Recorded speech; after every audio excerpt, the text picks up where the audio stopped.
Hello students and welcome to online tutor. Online tutor में आपका स्वागत है और यदि आप मेरे चैनल पे पहली बार आए हैं तो इसे सब्सक्राइब करना ना भूलें। अभी हम करेंगे एक्सरसाइज 11.3 का क्वेश्चन नंबर 6। क्वेश्चन नंबर 6 में इसने जो है पूछा है कि a volume of a right circular cone is 9856 centimetre cube. If the diameter of the base is 28 centimetre, find पहले height of the cone, second slant height of the cone, third क्या curve surface area of the cone. तीन चीजें हमने find out करनी है इसमें। Okay, तो simple सी बात है, देखो समझ लो कि ये कोन है। ओके, ये है एक कोन। अब इसने इसका जो है ना वॉल्यूम दे के रखा हुआ है, ये 9850। ठीक है, इसने क्या पूछा है अब हमसे, ये जो बेस का डायमीटर है ये इसने दे के रखा है। ओके, ये पूरा डायमीटर, ये डायमीटर इसने दे के रखा है 28 सेंटीमीटर। ओके, वॉल्यूम दे के रखा है। सबसे पहले हमने इसकी ये हाइट निकालनी है, उसके बाद ये जो स्लेंट लेंथ रहती है ये निकालनी है। ओके, और तीसरा ये जो कर्व सरफेस है ना इसका एरिया निकालना है। ओके, तो इसको अभी 1 बाय 1 करके शुरू करते हैं करना।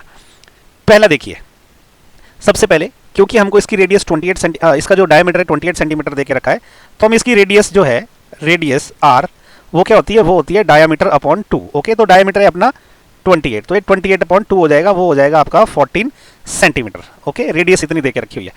अब इसका वॉल्यूम क्या होता है, वॉल्यूम का फॉर्मूला आपने पढ़ा है बार बार, वो होता है 1/3 पाई आर स्क्वायर एच। ठीक है, जो कि इन्होंने किसके बराबर दे के रखा हुआ है, वो जो कि इन्होंने दे के रखा है 9856 के बराबर दे रखा हुआ है। ठीक है, तो इसका मतलब क्या होगा कि यहाँ अगर मैं वैल्यू पुट करूँ, ये हो गया आपका 1/3 पाई की जगह क्या आएगा 22/7, क्योंकि जब तक इसकी वैल्यू ना दी गई हो तो वो 22/7 ही लेनी है। आर की जगह क्या आएगा 14 × 14, क्योंकि 2 बार गुणा करना पड़ेगा, आर स्क्वायर है, इंटू हाइट जो है वो हमने निकालनी है इस केस में। ओके, ये किसके बराबर हो गया, ये हो गया 9856 के बराबर। ओके, अब देखो 7 से ये कट जाएगा, 7 दूने 14 होता है, बाकी कुछ कटने वाला नहीं है। तो अभी क्या है, जो मुझे निकालना है, मुझे हाइट निकालनी है, इसको मैं यही रहने दूंगा, बाकी सब मैं वो वाली साइड में लेके जाऊंगा। ओके, तो 9856 ऑलरेडी है इधर, 9856 इज ऑलरेडी देयर। ये 3 वहाँ पे मल्टीप्लिकेशन में चला जाएगा, डिवाइडेड बाय, देखो 22 नीचे जाएगा।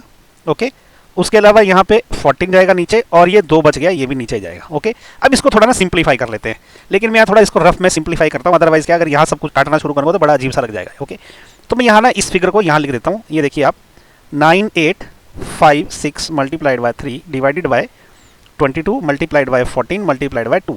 सबसे पहले मैं 2 को काटूंगा, ये 2 से जब कटेगा तो ये देखिए कैसे बनेगा, ये बन जाएगा 4 दूने 8, 9 दूने 18, 2 दूने 4 और 8 दूने 16, तो ये 2 से कट गया। अभी इसको मैं फिर 2 से काटूंगा तो यहाँ 7 बचेगा, और ये देखते हैं क्या बचा, ये आ जाएगा 2 × 2 4। ओके, और 4 दूने 8, 1 बच गया, ये 12 हो गया, 6 बच गया।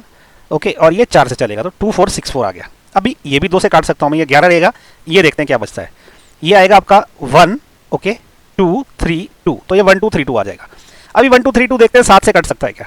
ठीक है, इसको काटने की ट्राई करते हैं। देखिए अगर मैं देखूँ, ये आपका रहेगा 7 एकम 7, ओके 5 बच गया, फिर ये हो जाएगा आपका 53, तो 7 7 49, ये 4 बच गया, 42 हो गया, 7 6 42, तो कट जाएगा, 7 से कट जाएगा, ये बचेगा 176। 176 11 से कटता के देखते हैं, 11 एकम 11, यहाँ काट के देखते हैं इसको। देखिए ये जो 176 है, ये 11 एकम 11 और कितना बच गया आपका 6 बच गया, और 66 बच गया, तो ये 11 6 66, तो ये टोटल बच गया 16, और 3 बच गया, 3 किसी से नहीं चला, तो ये आगे मैं ऐसा लिख सकता हूँ इसको, ये आ गया मेरा 16 मल्टीप्लाइड बाय 3, तो ये कितना हो गया आपका 48, लेकिन क्या है ये सेंटीमीटर, तो हाइट कितनी आ गई 48 सेंटीमीटर आ गई, तो ये है इसका आंसर। ओके, तो जो पहला पार्ट है ना उसका आंसर आ गया, height of cone is 48 centimetre, तो मैं ऐसा लिख सकता हूँ। Okay, height of cone h, this is equal to what, this is 48 centimetre, तो ये पहला हो गया। अभी दूसरा हम निकालेंगे स्लैंट हाइट। ओके, तो यहाँ मैं थोड़ा सा बता देता हूँ, देखो स्लैंट हाइट में हर बार आपको पता है स्लैंट हाइट होती है l।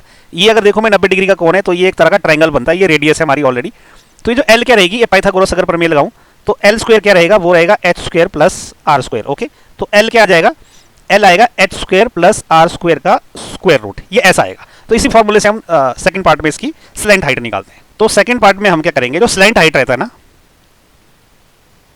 स्लैंट हाइट, इसको हम l से डोनेट करते हैं। ये किसके बराबर रहता है, ये रहता है h square plus r square और इसका स्क्वायर रूट। ओके, अब देखिए h हमने अभी अभी निकाला है 48, तो ये हो जाएगा 48 का स्क्वायर प्लस r जो है ऑलरेडी हमें 14 दे के रखा हुआ है, तो 14 का स्क्वायर, इसका स्क्वायर रूट हो, इसको हम क्या लिख सकते हैं, यहाँ मैं रफ काम कर लेता हूँ, यहाँ पे 48 का स्क्वायर सबसे पहले। ओके, तो 48 × 48 कर लेता हूँ मैं यहाँ पे, ये 8 से चलेगा, 8 × 8 होता है 64, मतलब 64, ये 6 बच गया, और 8 चौके 32 होता है, 32 और 6 ये 38 हो जाएगा। ओके, अब क्या हो जाएगा, 4 चौके 8 चौके 32, 2 लगा 3 बच गया, 4 चौके 16 और 3 कितना होता है 19 हो जाएगा। ओके, ये हो जाएगा 4, 8 और 2 10, ओके, और 9 और 3 12 और 1 13, और ये 2 हो जाएगा, तो 2304। ये क्या हो जाएगा 2304 प्लस 14 का स्क्वायर कितना होता है 14 इंटू 14 में यहाँ पे कर लेता हूँ, 4 चौके 16, एक बच गया, 4 एकम 4 और 1 5, और ये आ जाएगा 4 1, ये हो जाएगा 6 9 एंड देन 1, ये क्या हो जाएगा आपका 196, इसका स्क्वायर रूट रहेगा। ओके, तो यहाँ पे 2304 प्लस 196 कितना हो जाएगा, मैं यहाँ ऐड कर लेता हूँ इसको, ये हो जाएगा 0, 9 और 1 10 अगेन 0, ओके 3 4 और 1 5 और ये 2, तो ये हो जाएगा आपका 2500 का स्क्वायर रूट। तो देखो सिंपली ये क्या है, इसको मैं लिख सकता हूँ 5 इंटू 5 इंटू 10 इंटू 10। हालांकि ऐसा लिखने की जरूरत नहीं है, ये सिंपली देखो 2500 का जो स्क्वायर होता है वो 50 होता है, ये दिखने से पता चल रहा है, लेकिन आपको जस्ट समझाने के लिए कर रहा हूँ मैं। तो ये जाएगा 5 का स्क्वायर इंटू 10 का स्क्वायर। ओके, तो ये क्या आ जाएगा 5 इंटू 10, ये आ जाएगा आपका 50। तो जो आपकी स्लैंट हाइट है वो कितनी आ गई, वो आ गई आपकी 50 सेंटीमीटर। ओके, तो स्लैंट हाइट कितनी आ गई आपकी 50 सेंटीमीटर। ओके, अभी ये इसका आंसर आ गया सेकंड पार्ट का। अभी हम करेंगे इसका थर्ड पार्ट, जिसमें इन्होंने पूछा कर्व्ड सरफेस एरिया। ओके, तो ये करते हैं नेक्स्ट पेज पे। थर्ड पार्ट में क्या है, जो कर्व्ड सरफेस एरिया रहता है ना कोन का, उसका फॉर्मूला हमें पता है। ओके, कर्व्ड सरफेस एरिया का फॉर्मूला क्या है, वो होता है आपका पाई आर एल। ओके, पाई आर एल जो रहेगा आपका, इसमें हमने क्या है ना आर भी निकाल रखा हुआ है ऑलरेडी, जो दे के रखा है आर 14 है, एल हमने अभी अभी निकाला है कितना 50 निकाला है, तो वैल्यू पुट कर देंगे हम लोग। ओके, तो देखो पाई की वैल्यू क्या है, वो है 22/7, आर की वैल्यू कितनी है 14 है, और एल की वैल्यू हमने 50 निकाल के रखी हो, तो ये कितना हो गया देखो 7 से 1 कट जाएगा, ये 2 रह जाएगा। अब ये क्या हो जाएगा 22 इंटू 50 और 2 कितना होता है 100 होता है, और 22 इंटू 100 कितना होता है 2200, क्योंकि ये एरिया है तो ये सेंटीमीटर स्क्वायर में रहेगा। ओके, तो ये इसका तीसरे पार्ट का आंसर है। तो ये क्वेश्चन ज़्यादा मुश्किल, ये देखो क्वेश्चन मुश्किल वैसे कोई भी नहीं होता है, द ओनली थिंग इज कि आपको ना कॉन्सेप्ट क्लियर होना चाहिए। ओके, तो इसी के साथ जो है ना क्वेश्चन नंबर 6 भी खत्म हो गया, लेकिन अगर आपको कोई डाउट है ना तो प्लीज़ नीचे कमेंट करके पूछिए, मैं आपका इमीडिएटली डाउट क्लियर करूंगा। ओके, तो क्वेश्चन नंबर 6 खत्म हो गया, नेक्स्ट वीडियो में हम करेंगे क्वेश्चन नंबर 7।